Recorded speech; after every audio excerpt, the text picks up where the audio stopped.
Hi, it's Felicity. In today's insight into language and communication mastery, I'd like to talk to you about the power that we have in our hands. Very specifically, Virginia Satir and the Satir category of the blamer. Now, Virginia Satir was a renowned American relationship and family therapist. She did some pioneering work in the specific field of family reconstruction therapy. And during her time observing these families, she began to notice 5 quite distinct patterns and models of behavior. Each of these was accompanied by an archetypal posture, and each of these, most interestingly, generated and elicited a predictable emotional response. So just by standing in one of these 5 behaviors and one of these 5 archetypal positions and postures, you could generate an emotional connection and emotional response in the people that you're communicating with. That's hugely powerful and is one of the reasons that the Satir categories are used by politicians across the globe. Now, if we're looking, there are 5 of the categories. If we're looking at the first, the blamer, I do warn you, by the way, once you see these, you'll never unsee them again. You'll see them everywhere and wonder how you never really necessarily twigged before.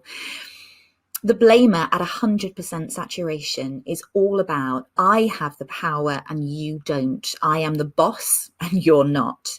I am right and you are wrong.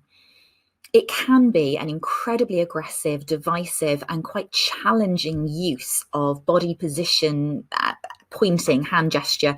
But actually, it has its uses as well. If you want the audience to take responsibility, if you want to absolutely assume the role of guru and them to be, your minions almost, it can have its place. It can be used. That there are ways of softening it, and I'll take you through those in a mo. But the 100% saturation is known in many communication fields as the Donald Trump. He does it at absolute 100% saturation. All the time. And it's a slight forward leaning. So your feet are going to be, one foot just stepped slightly forward. You may choose to put your non-dominant hand actually out on your hip, so it's even more kind of judgmental. And this hand, you're actually going to be bracing your arm, tensing your bicep, and you're going to be clasping your hand, so it's a single finger pointing backed up by your thumb, and you're going to be using that to punctuate your point. Less than 100% saturation, you see lots of politicians. Barack Obama did it beautifully, where he would use the blamer, but he would soften it. He took his hand away from his hip. He stood with a slightly more neutral stance and shoulders slightly more relaxed. He might stand with his legs actually level rather than stepped forward. And what he would do is he would put his finger and his thumb together, and he would use that to punctuate his points. What he's not doing is pointing at the audience. What he's doing is punctuating the fact that something needs to change. Tony Blair was another. You think about the education speech. We'll talk about alliteration and 3-part lists in another insight.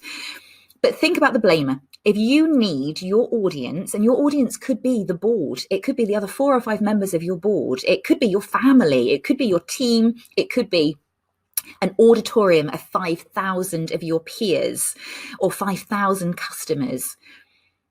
Whoever your audience is, if you need them to take responsibility, or if you really need to powerfully land your point, pull the blamer. Pull the blamer out of the bag, use it sparingly. Donald Trump breaks all of the rules. He uses it far, far too much, but he's made that part of his identity. For the rest of us mere mortals, I would suggest that we go very much more along the Obama route, and we soften it. We bring it down to a finger and a thumb, to a punctured point. So you're looking at something like this. Today is the day we need to act. But again, for the full saturation, remember you're stepping forward, your hand on hip, and you are pointing at your audience. So that's the Virginia Satir, the Satir category of the blamer. There are 4 other categories, and I'm going to be taking you through those in future insights, as well as covering off some of the language patterns, things like vocal variety, even things like stage presence and timelines and stage anchoring. So do check in. The hashtag that we've got there, ZenComms Master, will link to all of these insights, and I'm going to be running at least one of these a week, if not more. So thanks so much. I hope it's been useful, and I'll check back in with you soon.